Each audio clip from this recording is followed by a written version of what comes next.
At the time, they brainwashed me.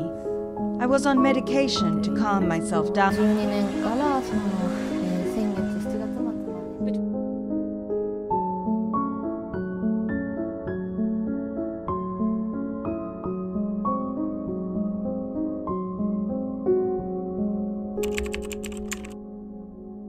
Kita akan membahas topik yang sering menarik perhatian, namun jarang dibicarakan secara terbuka. Topik itu adalah industri konten dewasa. Kita akan melihat lebih dalam dari sejarahnya hingga dampaknya yang mungkin tidak terduga.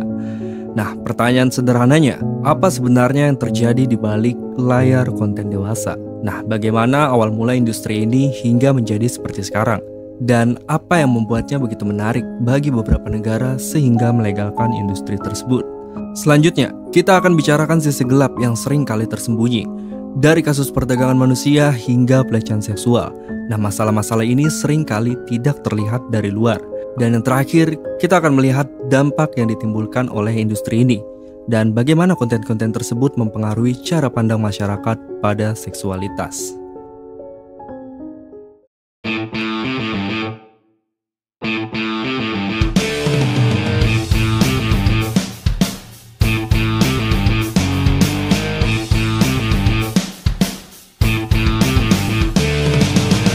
Pornografi berasal dari kata porne atau prostitut atau pelacuran dan grafein yang berarti tulisan.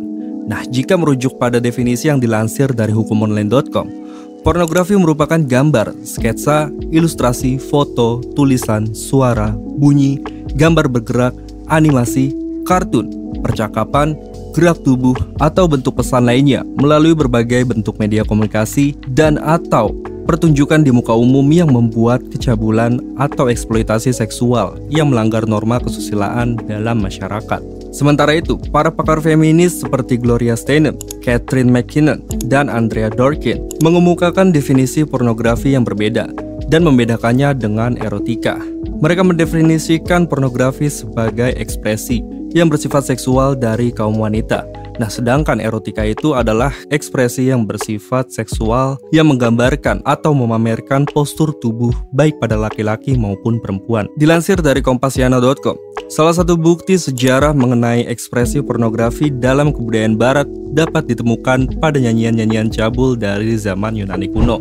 Nyanyian-nyanyian ini dinyanyikan selama perayaan yang diadakan untuk menghormati dewa Dionysius. Bukti lain bisa ditemukan dalam kebudayaan Romawi di Pompei, di mana terdapat lukisan-lukisan erotis dari abad pertama Masehi yang menghiasi dinding-dinding tempat berpesta. Selain itu, ada karya dari seorang penyair Romawi yang bernama Ovid berjudul Ars Amatoria, yang juga bisa diartikan sebagai seni cinta. Karya ini membahas seni merayu, membangkitkan gairah, dan menimbulkan hasrat seksual. Selama abad pertengahan di Eropa, pornografi sudah ada, meskipun tidak begitu meluas. Ekspresi pornografi pada masa itu kebanyakan muncul dalam bentuk lelucon, sajak, dan syair satir. Salah satu karya yang terkenal dalam periode ini adalah The Decameron oleh Giovanni Boccaccio, yang berisi sekitar 100 cerita dengan nada yang cabul. Dengan ditemukannya teknologi fotografi dan perfilman yang terus mengalami evolusi menjadi canggih, tulisan-tulisan cabul ini mulai digantikan oleh gambar-gambar visual eksplisit yang menampilkan perilaku erotis yang seringkali melanggar norma-norma. Dilansir dari mojok.co, Louis Eugène Pirot, seorang pria kelahiran 1841 di Prancis, adalah orang pertama yang membuat film erotis pada tahun 1896. Film erotis yang dibuat oleh Pirot ini menjadi cikal bakal dari industri film porno yang kita kenal saat ini. Nah, keberhasilan Pirot dengan filmnya mendorong begitu banyak sineas Prancis lainnya untuk memasukkan unsur erotis ke dalam film-film mereka. Mereka menyadari bahwa dengan memasukkan adegan erotis, mereka bisa mendapatkan keuntungan yang lebih besar.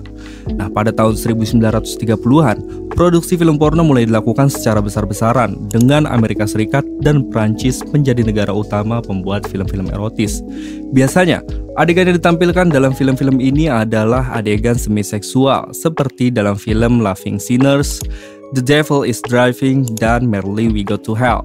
Seiring dengan semakin diterimanya unsur pornografi dalam film, pada tahun 1969, Denmark menjadi negara pertama yang menghapus pensensoran film di negaranya, yang kemudian memicu komersialisasi industri pornografi di sana.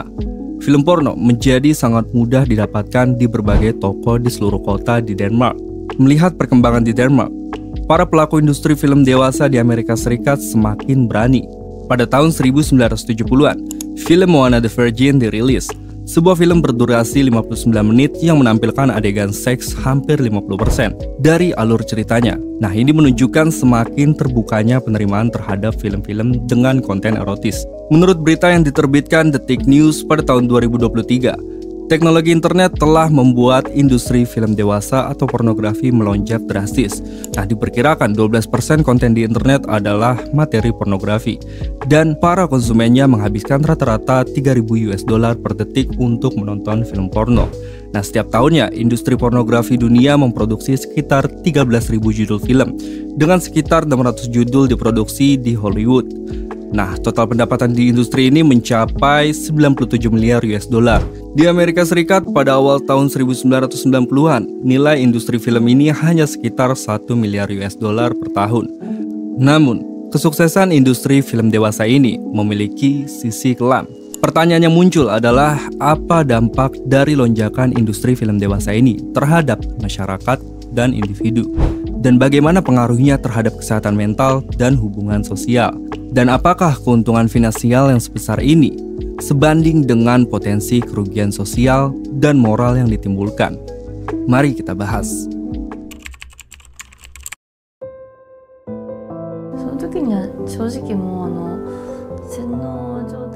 At the time, they brainwashed me. I was on medication to calm myself down because I was very unstable. Ada beberapa individu yang mungkin meraih kejayaan dalam industri film dewasa. Namun, kisah di balik industri ini tidak hanya berkisar pada kemewahan, kekayaan, dan ketenaran saja. Ada banyak aspek gelap dari industri film dewasa yang masih tersembunyi. Salah satu masalah utama dalam industri film dewasa adalah pemaksaan dan eksploitasi individu, terutama bagi perempuan. Banyak yang terlibat dalam industri ini tanpa persetujuan mereka sendiri.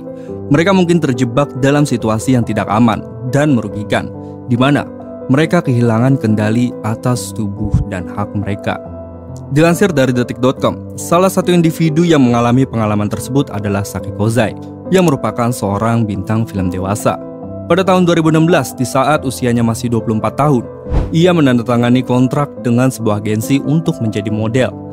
Nah, menariknya, agensi tersebut tidak melakukan proses seleksi atau audisi sebelumnya. Nah, Saki Kozai dianggap sangat menarik saat ditemui di jalanan Tokyo.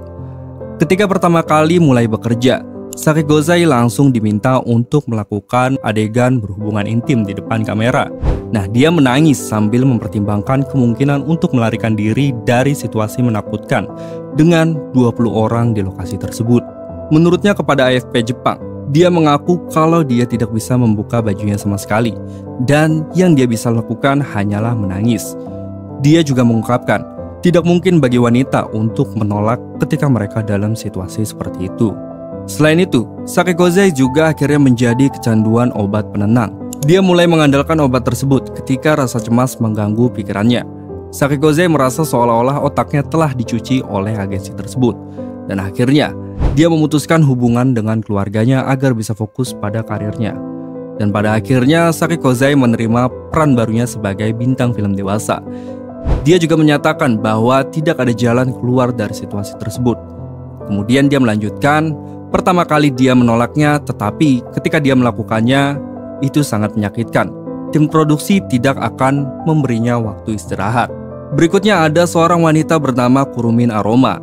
Nah, dikutip dari IDN Times, seorang perempuan berusia 26 tahun mengungkapkannya kepada The Guardian bahwa dia dipaksa untuk menjadi bintang film dewasa oleh sebuah agensi.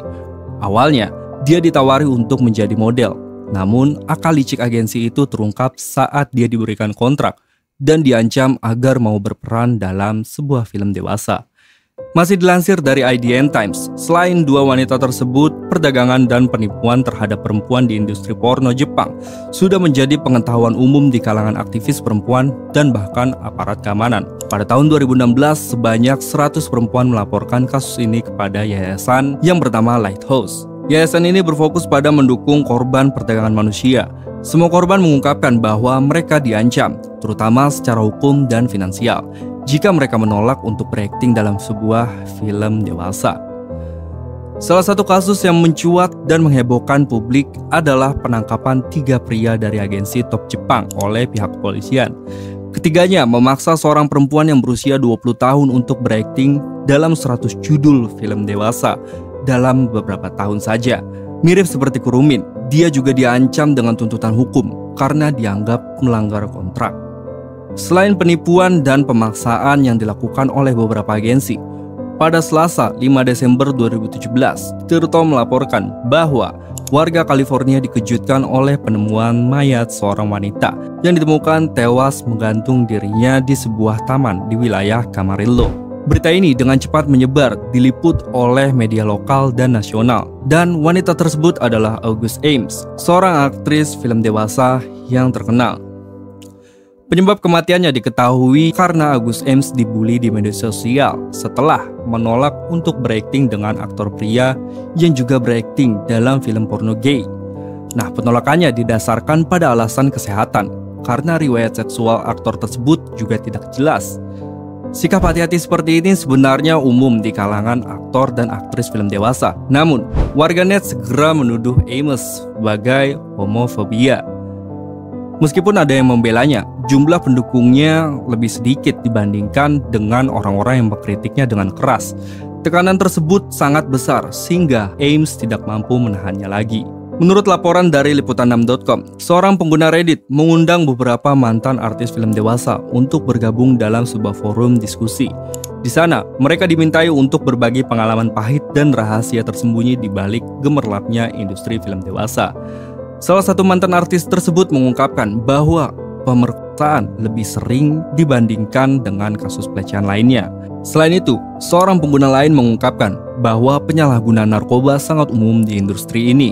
Banyak artis yang terjebak dalam siklus ini karena uang yang mereka hasilkan sering kali dihabiskan untuk membeli obat-obatan terlarang yang membuat mereka terpaksa kembali untuk mendapatkan bayaran besar dari adegan berikutnya. Selain itu, kisah seorang perempuan yang bernama Rose Kalemba yang pernah mengalami penculikan, pemerkosaan, dan penganiayaan berat di usia 14 tahun oleh 3 orang laki-laki. Rose diculik, dipukul, diperkosa selama 12 jam, dan kejadian itu direkam oleh pelaku. Lebih buruknya, beberapa bulan kemudian dia menemukan video pemerkosaannya di mana dia dalam keadaan tidak sadar, baju berdarah dan diperkosa, ditayangkan di situs dewasa. Rose harus berjuang keras meminta situs dewasa tersebut untuk berhenti menayangkan video tersebut. Selain beberapa kasus tadi, menurut laporan dari detik.com, aparat internasional termasuk dari Amerika Serikat berhasil menangkap 245 orang yang terkait dengan jaringan pornografi anak internasional. Operasi ini dilakukan di 7 negara dengan sebagian besar penangkapan terjadi di Amerika Serikat. Channel News Asia melaporkan pada Jumat 4 Januari 2013, operasi yang diberi nama Operation Sunflower berlangsung selama 5 minggu. Dari 1 November 2012 hingga 7 Desember 2012. Operasi ini fokus pada orang-orang yang dicurigai memiliki, memperdagangkan, atau memproduksi konten pornografi anak. John Morton, yang waktu itu menjabat sebagai Direktur Dinas Penegak Hukum Imigrasi dan Bea Cukai Amerika Serikat, menyatakan bahwa dari 245 pelaku yang ditangkap, sekitar 23 orang ditangkap di luar Amerika Serikat. Nah, Morton tidak memberikan rinci lebih lanjut mengenai negara asal para pelaku tersebut. Selain menangkap para pelaku, operasi ini juga berhasil menyelamatkan 123 anak yang menjadi korban pornografi anak. Sebagian besar anak-anak ini berasal dari Amerika Serikat, sementara 13 anak berasal dari luar Amerika Serikat. Korban yang diselamatkan terdiri dari 70 anak perempuan dan 53 anak laki-laki dengan usia yang bervariasi. Sekitar 45 anak berusia di bawah 12 tahun, termasuk 5 anak yang masih berusia 3 tahun. Sepanjang tahun 2012, sebanyak 1.655 orang ditangkap oleh aparat Amerika Serikat terkait kasus kekerasan seksual terhadap anak. Sementara itu, di Indonesia, dilansir dari primbonfm.com, Menko Polhukam Hadi Cahyanto mengatakan bahwa dalam 4 tahun terakhir, sekitar 5 juta kasus pornografi anak telah diidentifikasi di Indonesia. Data ini didasarkan pada informasi National Center for Missing Exploited Children yang menempatkan Indonesia sebagai peringkat 4 dalam hal temuan konten pornografi anak di dunia dan peringkat 2 di kawasan Asia Tenggara. Pak Hadi menegaskan bahwa angka tersebut mungkin hanya sebagian kecil dari yang sebenarnya, mengingat masih banyak korban yang memilih untuk tidak melaporkan kasus yang menimpa mereka. Ia juga menyoroti seriusnya masalah pornografi anak ini karena rentang usia korban sangat luas, mulai dari siswa SD, SMP, SMA, hingga anak-anak tingkat PAUD dan yang memiliki disabilitas. Industri pornografi memiliki dampak yang serius terhadap kesehatan mental dan sosial individu, termasuk depresi, kecemasan, perasaan bersalah, perubahan persepsi tentang seksualitas, dan kurangnya kepuasan dalam hubungan intim, serta isolasi sosial dan disfungsi seksual. Kasus-kasus yang muncul dari industri ini seperti pemaksaan, eksploitasi, penyalahgunaan narkoba, dan perdagangan manusia menunjukkan sisi kelam dan merusak dari industri pornografi.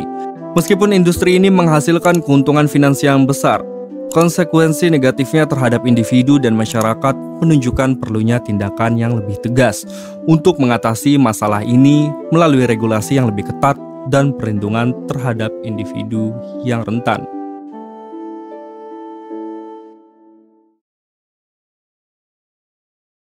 Terima kasih telah menonton video ini hingga akhir. Jangan lupa dukung kami dengan like, komen, dan subscribe. Sampai jumpa.